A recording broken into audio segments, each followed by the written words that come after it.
함께 이곳 예양교회에서 코리아 선교방송 7월 감사 예배를 드리게 돼서 하나님께 영광과 찬양을 드립니다. 우리가 인생 살아가면서 어느 때가 제일 기쁘냐, 우리가 생각해 보면은 여러 가지 사건 사고 많은 세상 속에서 내가 계획한 대로 또 하나님의 은혜 아래서 모든 것이 달성될 때 기쁜 마음을 우리가 누리게 됩니다. 우리 하나님께서도 우리에게 요구하는 것이 있습니다. 창조하신 목적이 있습니다. 창조하신 목적대로 살아갈 때에 우리 하나님은 참으로 기뻐하시게 된다는 것을 우리는 알 수 있습니다. 창세기 1장 31절에 우리가 잘 아는 말씀인데, 하나님이 그 지으신 모든 것을 보시니 보시기에 심히 좋았다고 했는데, 여기서 그 지으신 모든 것 안에 사람이 포함되어 있다는 것을 우리는 알아야 되겠습니다. 따라서 우리가 하나님을 기쁘시게 하면서 사는 것이야말로 인생의 목적을 실현하는 것입니다. 만일에 우리가 하나님을 기쁘시게 하는 데 관심이 없고 딴 것에 이렇게 팔려 있다면 삶의 의미는 허무할 뿐입니다. 왜냐하면 우리는 이 땅이 전부가 아니고 우리 시민권은 빌립보서 3장 20절의 말씀처럼 하늘에 있는 자들이기 때문에 그렇습니다. 우리 하나님을 기쁘시게 하는 것이 또한 어떤 것이냐면은 우리 자신을 위해서 기쁨을 가져오는 것이 아니라 나를 만드시고 나를 다스리시고 나에게 영원한 생명을 주신 그 하나님의 뜻대로 살아갈 때만이 참된 기쁨의 삶을 살 수 있다는 것을 우리가 알 수 있습니다. 웨스터민스터 소유리 문답이라는 유명한 기독교 문답서가 있습니다. 그것의 첫 번째 질문이 사람이 제일 되는 목적이 무엇입니까? 입니다. 세례받을 때 또 이 질문을 많이 받죠. 문답합니다. 바로 사람이 제일 되는 목적은 하나님을 영화롭게 하고 그분을 영원토록 즐거워하는 것입니다. 오늘 본문을 통해서 하나님을 기쁘시게 하는 삶이 무엇인가에 대해서 한번 생각해 보고자 합니다. 첫째로 하나님을 예배하는 삶이 되어야 됩니다. 하나님을 예배하는 것이 중요한 것은 그것이 사람의 본분이기 때문에 그렇습니다. 형식적이고 의례적인 예배가 아니라 영적인 예배를 하나님은 원하십니다. 사모하는 예배, 최선을 다하는 예배, 온전히 드리는 예배가 하나님이 기뻐하시는 예배가 된다는 것을 우리는 알아야 되겠습니다. 오늘 본문 로마서 12장 1절에 보면은, 그러므로 형제들아 내가 하나님의 모든 자비하심으로 너희를 권하느니 너희 몸이 하나님이 기뻐하시는 거룩한 산 제물로 드리라. 이것이 너희 드릴 영적 예배라고 말하고 있습니다. 이 영적 예배란 하나님께서 기뻐 받으시는 진정한 예배, 합당한 예배를 말하고 있습니다. 로마서 12장 1절에 그러므로는 전장에서 이어지는 내용으로서 9장에서 11장까지의 말씀이 될 수도 있지만은 1장에서 11장까지의 결론 부분으로 그러므로라는 이런 말이 되겠습니다. 앞의 내용이 뒤의 내용의 이유나 원인, 근거가 될 때 쓰는 접속 부사입니다. 영어로는 therefore 히브리서 11장 6절에 보면은 믿음이 없이는 하나님을 기쁘시게 하지 못한다고 했습니다. 우리 몸이 하나님께 바쳐지는 제물이 되어야 합니다.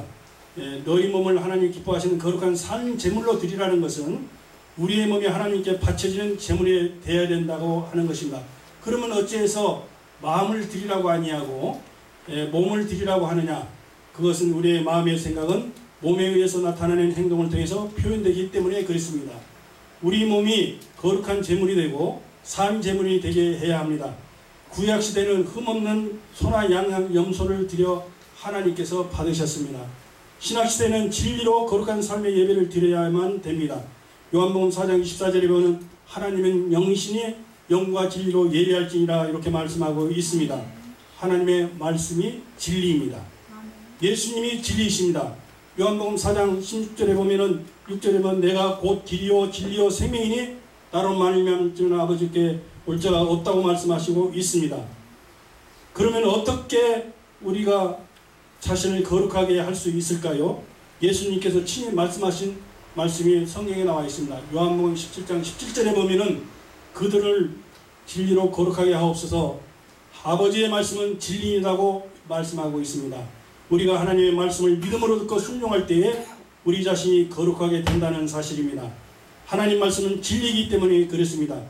진리를 떠난 거룩함이라는 것은 있을 수가 없습니다. 그러므로 우리가 하나님을 기쁘시게 하는 삶을 살면 먼저 하나님의 말씀 곧 진리로 무장되어야 됩니다. 둘째로 우리 몸이 산 제물이 되어야 합니다. 구약시대에 성막에서 바쳤던 제물은 양이나 염소나 소를 죽이는 것이었습니다. 성막에 가져올 때는 활기차게 살아있어야 하지만 하나님께 바치기 위해서는 그 짐승을 죽여야 합니다. 그러나 성도들은 자기 몸을 죽여서 바치는 것이 아니라 산 그대로 바쳐야 하는 것입니다. 그 이유는 이미 예수 그리스도께서 우리를 위해 피 흘려 죽으심으로 우리를 위한 속죄를 단번에 드려주셨기 때문입니다. 이제 우리의 속죄를 위한 또 다른 제사가 필요하지 않습니다. 구속받은 성도들은 예수 그리스도 안에서 죽은 자가 아니라 산 자가 되었습니다. 성도들은 성령으로 거듭나서 하나님 앞에서 산 자가 되었습니다. 그러므로 성도는 자기 몸을 거룩한 산 제물로 바쳐야 합니다. 1절에서 너희 몸을 하나님께서 기뻐하시는 거룩한 산 제물로 드리라는 말씀은 우리 일상생활 자체가 하나님께 드려진 예배의 삶이 되어야 한다는 것입니다. 세 번째로 하나님을 기쁘시게 하려면 이 세대를 본받지 말고 오직 마음을 새롭게 함으로 변화를 받아야 합니다. 우리는 예수 그리스도를 믿어 하나님의 자녀가 되었지만 이 세상에 여전히 살고 있습니다. 그러다 보니까 우리가 매일 보고 듣고 또 접하는 것은 세속적인 문화가 많고 세속적인 인간의 모든 일을 만나게 됩니다. 그러다 보니까 요즘 대기가 오염돼 갖고 숨쉬기도 어려워가지고 미세먼지 때문에 고통도 있습니다만은 우리의 삶도 영적인 삶도 그런 것이 아니냐 이렇게 느껴질 때가 있습니다. 왜? 세상에 왜 돌아가는 거 보면은 아버지 하나님이 창조하신 목적대로 가는 게 아니라 거역하며 배반하며 이렇게 흘러가는 이 세상 풍토를 봅니다. 그렇기 때문에 이 세상 속에서 우리가 오염됐다면은 우리를 이것을 갖다가 물들지 않게 할 수 있는 방법은 사람의 하나님의 목적대로 말씀 안에서 거하면서 살아가야 된다는 것입니다. 그러려면은 우리의 마음을 새롭게 하여 변화를 받아 하나님의 선하시고 기뻐하시고 온전한 뜻이 무엇인가 분별하면서 살아야 됩니다. 세대를 본받지 않으면 우리 하나님의 자녀들이 변하지 않으면 안 됩니다. 이 변화는 우리의 마음을 새롭게 함으로 가능하게 되는 것입니다. 그러나 마음을 새롭게 하는 것이 원한다고 되는 것이 아니라 하나님의 도우심이 절대로 필요하다는 사실을 우리는 알아야 되겠습니다. 에스겔서 36장 26절에 보면은 또 새 영을 너희에게 두고 새 마음을 너희에게 주되 너희 육신에서 굳은 마음을 제거하고 부드러운 마음을 줄 것이며 또 27절에 또 내 영을 너희 속에 두어 너희로 내 율례를 행하게 하리니 너희가 내 규례를 지켜 행할지라고 하였습니다. 또 스가랴서 4장 6절에 보면은 만군의 여호와께서 말씀하시되 이는 힘으로 되지 아니하며 능력으로 되지 아니고 오직 나의 영으로 된다고 말씀하시고 있습니다. 그래서 우리의 마음이 새롭게 되려면은 성령의 도우심을 절대적으로 받으며 살아가야 된다는 것을 우리는 알게 됩니다. 성령의 도우심을 간구할 때 성령께서 우리에게 새 영과 새 마음을 우리에게 주셔서 하나님을 기쁘시게 하는 삶을 살아갈 수 있다는 사실입니다. 네 번째로 하나님을 기쁘시게 하려면 하나님의 선하시고 기뻐하시고 온전한 뜻이 무엇인지를 분별하는데 하나님의 선한 뜻은 무엇입니까? 그것은 진리인 하나님의 말씀입니다. 하나님을 기뻐하시는 뜻은 무엇입니까? 하나님의 말씀을 그대로 믿고 행하는 믿음입니다. 선의 기준은 언제나 하나님의 말씀입니다. 마음을 새롭게 하는 것은 주인을 바꾸는 것입니다. 우리가 분별하기 위해서는 세 가지가 필요합니다. 첫째는 하나님의 말씀을 들어야 합니다. 그리고 기다려야 됩니다. 그리고 그 말씀대로 행해야 됩니다. 하나님의 뜻은 먼저 하나님의 음성을 들어야 됩니다. 하나님께서 자연 계시를 통해서 또 이 세상 만물을 통해서 성경을 통해서 또 성령께서 조명하여 주셔서 또 하나님의 음성을 통해서도 들을 수 있습니다만은 하나님의 뜻은 먼저 성경을 통해서 들어야 한다는 사실입니다. 성경은 하나님의 뜻이 가장 명확히 기록된 하나님 자신의 말씀이기 때문에 그렇습니다. 분별하기 위해서는 두 번째 기다려야 하는데 하나님의 음성 들려주셨다고 우리가 쉽게 바로 하나님의 뜻을 이해할 수 있는 것만은 아닙니다. 대부분 오래 기다려야 합니다. 우리가 기다려야 하는 것은 하나님 때문에 아니라 우리들의 자신 때문입니다. 하나님은 언제나 자신의 뜻을 가지고 계시하며 우리에게 말씀하시고 있습니다. 우리가 그 뜻을 받을 준비가 안 되어 있거나 순종할 마음이 없다면 아무리 좋은 음성이라도 우리가 받아들일 수 없습니다. 그래서 이사야 37편 7절에 보면은 37장 7절에 보면은 요 앞에 잠잠하고 참고 기다려라. 자기 일이 형통하며 악한 꾀를 이루는 자 때문에 불평하지 말라고 말하면서 조업증을 갖지 말라고 이렇게 하십니다. 하나님께서는 우리의 때가 아니라 하나님께서 가장 좋은 적절한 때에 우리에게 말씀하시고 우리를 이끌어 주시고 나아가게 하시는 것을 우리는 알아야 됩니다. 세 번째, 분별하기 위해서는 말씀대로 행해야 됩니다. 하나님이 우리에게 말씀하실 때 우리가 할 일은 그대로 행하는 것입니다. 이것을 가장 잘 보여주는 것이 이스라엘 백성들의 광야 생활입니다. 광야에서 백성들의 삶은 간단했습니다. 구름기둥과 불기둥이 행진하고 또 머무를 때에 그대로 쫓아 행하기만 하면 되는 것이었습니다. 우리의 인생의 삶도 그렇습니다. 하나님 기뻐하는 사람은 하나님이 하라는 대로 그대로 순종만 하면 좋은 하나님이 기뻐하시는 삶이 되는 것입니다. 여러분 어떻습니까? 우리가 매일 말씀과 기도로 거룩한 삶을 살아야 됩니다. 이를 위해 성경을 읽고 기도하고 말씀을 듣고 묵상하면서 나아가야 됩니다. 그것이 하나님의 뜻이면 무슨 일이 있어도 일어나 순종하는 사람이 되어야 됩니다.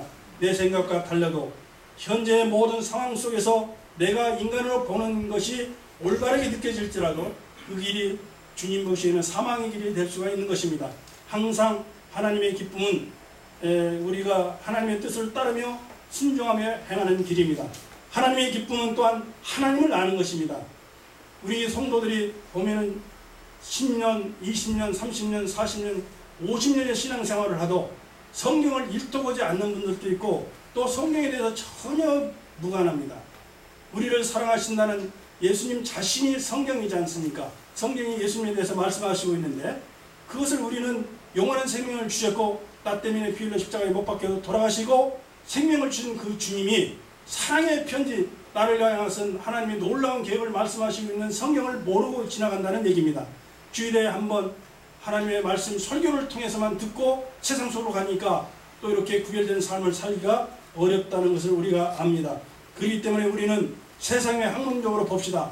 30년, 40년, 50년 이렇게 오랫동안 한 과목에 대해서 공부했다면 그분은 박사가 됐을 것입니다. 그런데 우리의 믿음은 어떻습니까? 진보를 이루고 있습니까? 아니면 현재에 머무르며 아니면 퇴보하고 있습니까? 우리는 이 시간 늘 하나님의 음성을 드려야 됩니다. 하나님의 말씀을 주야로 묵상해야 됩니다. 그 가운데 기록된 것을 힘써 지켜나가야 한다는 것입니다. 태초의 말씀이 계십니다. 이 말씀은 하나님이 함께 계셨으니 이 말씀은 곧 하나님이시오. 이렇게 요한복음 1장 1절에서 말씀하시고 요한복음 1장 14절에는 말씀이 우리 가운데 거하심에 이렇게 말씀하시는데 그 말씀은 하나님이십니다. 예수님 자신이신 것입니다. 그리고 말씀은 우리의 내 발의 등이고 내 빛이라고 시편 119편 105절에서는 말씀하고 있습니다. 또 시편 119편 30절에 보면은 주의 말씀을 열면 빛이 비추어서 우두는 자들을 깨닫게 한다는 사실을 알아야 됩니다. 그래서 성경 말씀을 보면은 우리가 지혜로운 사람이 됩니다. 그래서 항상 말씀을 갖자기 하시길 바랍니다. 우리가 전화기나 핸드폰이나 우리 코리아 선교방송이라든가 여기에 기준을 맞추지 않으면 코리아 선교방송에서 울려 퍼지는 찬양과 말씀을 들을 수가 없습니다.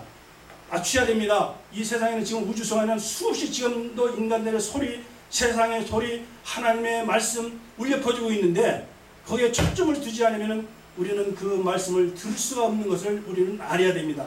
그럼 들으려면 항상 그 초점을 해야 되는데 우리의 일상의 삶이 하나님께 초점을 가지고 나가야 된다는 사실을 우리는 깨달아 알아야 됩니다. 그래서 우리가 아침에 일어날 때 저 같은 경우는 그렇습니다. 시편 1편 1절에서 3절의 말씀을 선포합니다. 감사하면서 복 있는 사람은 악인들의 꾀를 따르며 죄인들이 서지 않으며 오만한 자리에 앉지 않고 오직 여호와의 율법을 즐거워하여 그의 율법을 주야로 묵상하는도다. 이렇게 복 있는 자로 저는 먼저 선포합니다. 그리고 마가복음 16장 17절에서 18절 우리 주님이 말씀하셨습니다. 믿는 자들에게는 이간 표적이 따르니 그들이 내 이름으로 귀신을 쫓아내며 새 방언을 말하며 뱀을 집어버리며 무슨 독을 마실 때에 해를 받으며 병든 사람의 손으로는 언제는 나으리라. 기록된 성경 말씀 주의 말씀입니다. 그 말씀을 또 선포합니다. 세 번째는 성령께서 고린도서 12장 8절에서 10절에 주신 말씀이 있습니다. 성령 은사. 성령으로 말미암아 어떤 얘기는 지혜의 말씀을, 지식의 말씀을, 믿음을, 병 고치는 은사를, 능력함을, 애원하는 은사를 주시고, 또 방언을 통역하는 은사를 주고, 각종 방언을 말하는 것과 통역하는 은사를 주시는데, 그 말씀을 주셔서 하나님을 일을 열심히 하도록 이렇게 선포하며 나아가고 있습니다. 우리가 하나님께서 창조한 목적을 할 때 하나님의 뜻을 바르게 알 수가 있습니다. 하나님의 창조한 목적을 우리가 쉽게 알 수 있는 방법은 이사야 42장에 아주 세 가지 있는 명료하게 나와 있습니다. 이사야 42장 7절에 보면은 하나님께 영광 돌리기 위해서 창조하였다고 그랬어요. 이 백성을. 그 다음에 하나님의 증인되기 위해서 그렇다고 또 10절에 말하고 있고, 하나님을 찬양하며 하나님의 예배하며 감사하는 삶입니다.